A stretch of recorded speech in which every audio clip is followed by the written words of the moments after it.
pagi ini saya akan membahas mengenai building habits.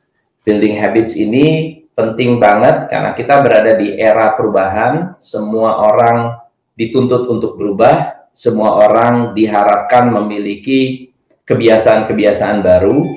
Maka kita harus punya kemampuan dan kesadaran untuk menciptakan kebiasaan-kebiasaan yang akan membawa perubahan-perubahan besar. Pertanyaan-pertanyaan ini banyak sekali terjadi karena banyak orang sudah mencoba melakukan perubahan, nggak lama balik ke kebiasaan lama. Saya sudah coba sih olahraga, tapi setelah berapa lama balik lagi deh saya ke kebiasaan lama. Atau sebaliknya, saya sudah pernah nyoba tuh makan makanan sehat, tapi setelah itu saya kehilangan motivasi lagi. Nah, gimana cara kita bisa membangun habit? Topik kita adalah how to build habit, ya, positive habit dan how to build better habit. So, step yang pertama, teman-teman perlu mengenal yang namanya building blocks. Building blocks adalah blok fondasi-fondasi yang Anda kenal tentang diri Anda. Setiap orang punya pembentuk kebiasaan yang berbeda antara satu orang dengan orang lainnya. Kalau ada orang yang building blocks-nya adalah saya berubah dan bertahan perubahannya ketika saya merubah standar. Contohnya, kalau Anda dulu setiap hari makannya mie ayam, lalu kemudian Anda merubah standar makanan Anda menjadi makanan sehat, jadi Anda sudah menetapkan nih, hari ini saya mau merubah standar hidup saya, standar makanan saya dari makan tepung menjadi makan non-tepung. Nah, ketika Anda merubah standar, ternyata keputusan itu mempengaruhi kebiasaan lainnya. Oke, itu namanya building blocks. Ada orang lain yang building blocks-nya adalah ketika sakit. Jadi, gara-gara gua sakit, nggak boleh ngerokok, lama-lama udah berhenti ngerokok sekalian. Itu yang disebut building blocks. Setiap orang memiliki building blocks yang berbeda-beda. Setiap orang memiliki trigger perubahan yang berbeda-beda. Ada yang building blocks-nya adalah kalau diancam. Ada building blocks-nya kalau dapat hukuman. Ada building blocks kalau ada yang mengingatkan. Ya, ada orang-orang yang, aduh kalau saya banyak diingatkan, saya itu cepat berubahnya sebenarnya, gitu ya. Nah, atau ada orang yang pakai otoritas yang lebih tinggi, ya, figur otoritas yang lebih tinggi. Misalnya, saya pengen diet, lalu kemudian saya melihat orang lain sukses, lalu kemudian saya tanya, kok kamu bisa begitu? Oh, saya pakai dokter. Oh iya benar ya, mungkin selama ini kesalahan saya ada karena saya nggak pakai dokter. Lalu kita ke dokter karena dia figur otoritas, ya.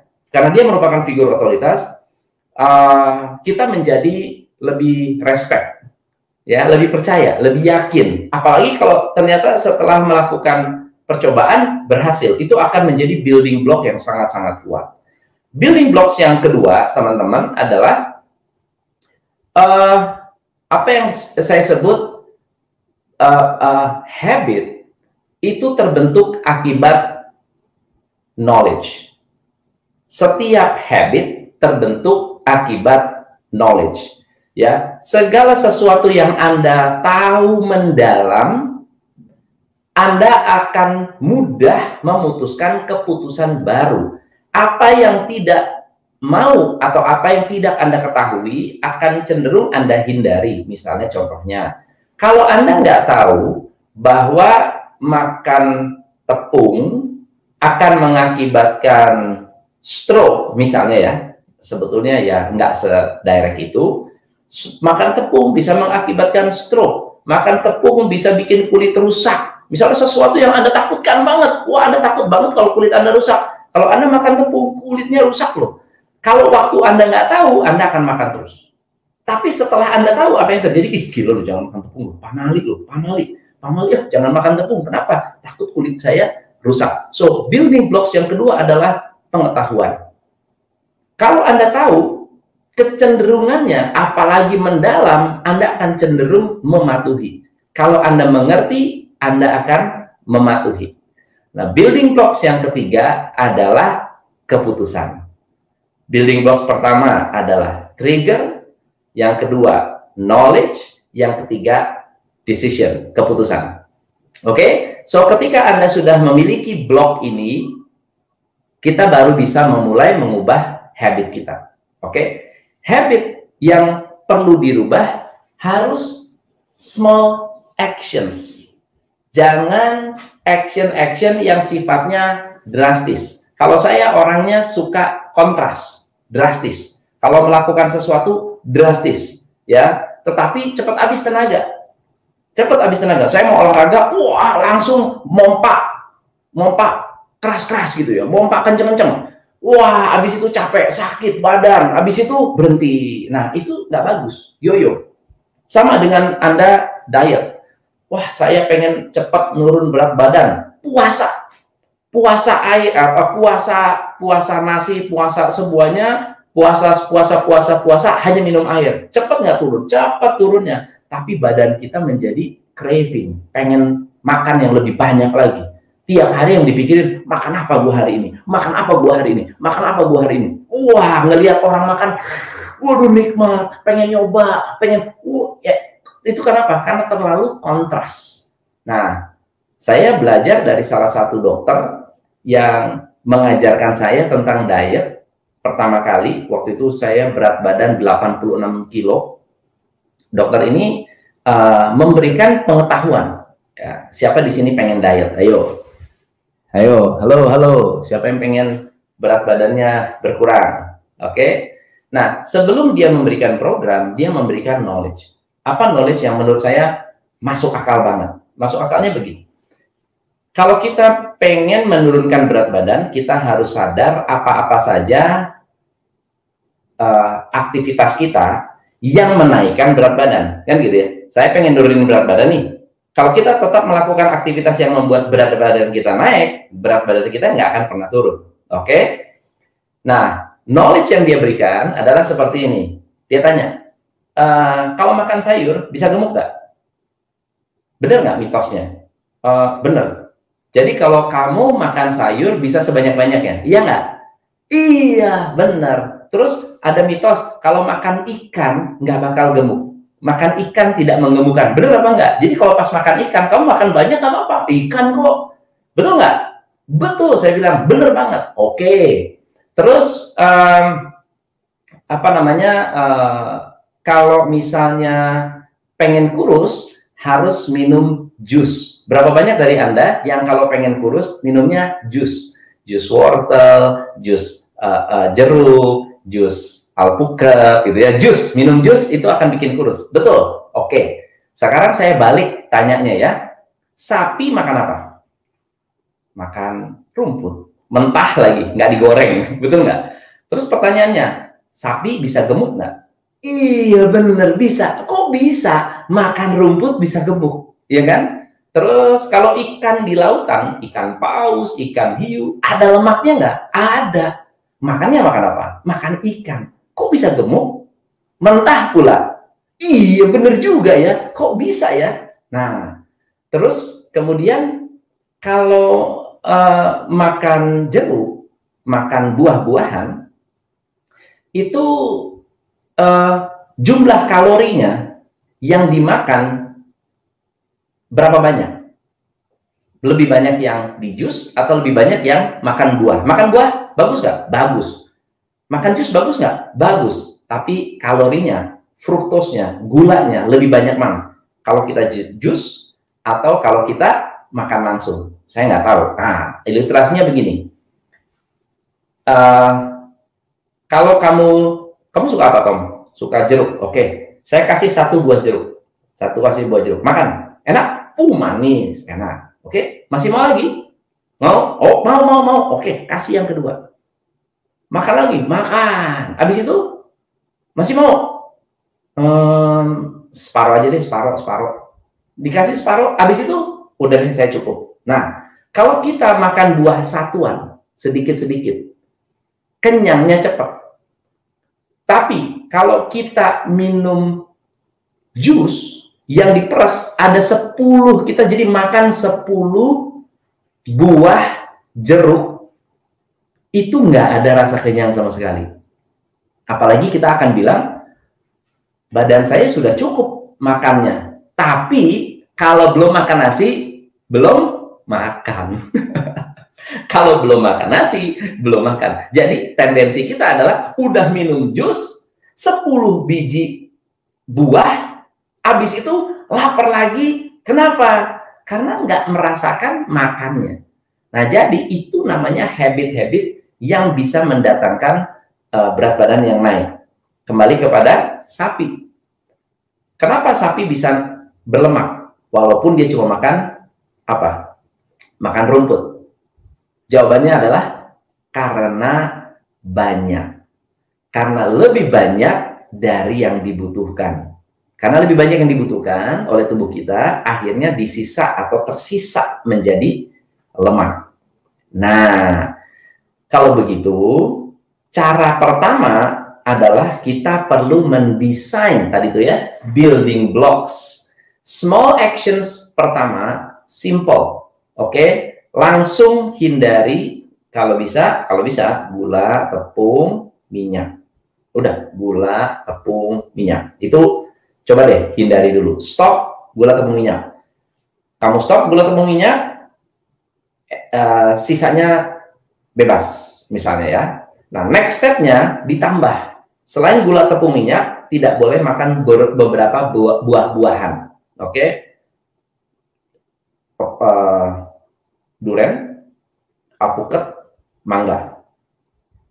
Setelah kita sukses, ditambah lagi small actions berikutnya. Nggak boleh makan kacang-kacangan, kacang tanah, ya, kacang ini, kacang itu. Wah, tapi dok, gimana dong kalau saya pengen makan gado-gado? Boleh, makannya nggak boleh pakai sendok. Karena kalau kita makan pakai sendok, bumbu kacangnya kemakan.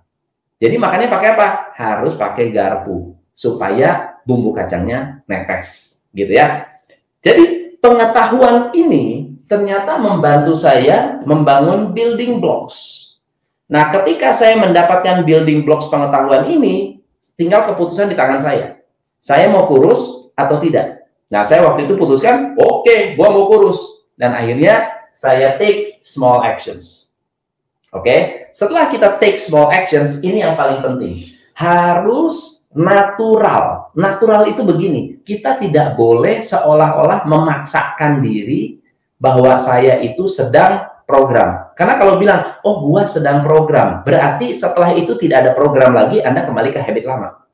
Jadi kita harus bikin seperti natural. Oh, memang saya makannya begini. Ya, memang ini adalah kebiasaan saya. Sekarang saya sedang misalnya nggak goreng-gorengan, nggak ada makan tepung, nggak ada gula, nggak ada apa. Terus ditanya, lu mau makan nggak? Makan, tapi gue cuma makan ini sama ini. Kenapa? Iya, memang begitu. That's me, gitu loh. Jadi bukan karena sedang diet, tapi that's me. Itu natural. Saya naturalnya memang begitu. Habit saya begitu. Nah, ketika Anda menanamkan ini, Anda akan menanamkan habit dalam diri Anda sebagai sesuatu yang biasa. Ini tuh biasa. Saya minum kopi nggak pakai gula, biasa. Sekarang saya udah nggak minum kopi. Padahal saya sangat-sangat suka kopi. Ya, dulu kalau nggak minum kopi sakit kepala. Sekarang saya ambil keputusan, saya nggak minum kopi. Ada titik, gitu ya. Yang keempat, karena natural Anda bisa bangun konsistensi. Karena natural Anda bisa bangun sesuatu yang konsisten. Konsisten, ya, bertahap, tidak memaksa, betul-betul dinikmati, dan akhirnya habit baru itu bisa terbentuk dengan baik. Nah, yang terakhir ini yang penting. One at a time. Jangan melakukan segala sesuatu terburu-buru, pengen semuanya kelar cepat, pengen semuanya beres sekaligus, dan Anda nggak sabaran. Justru kuncinya adalah satu,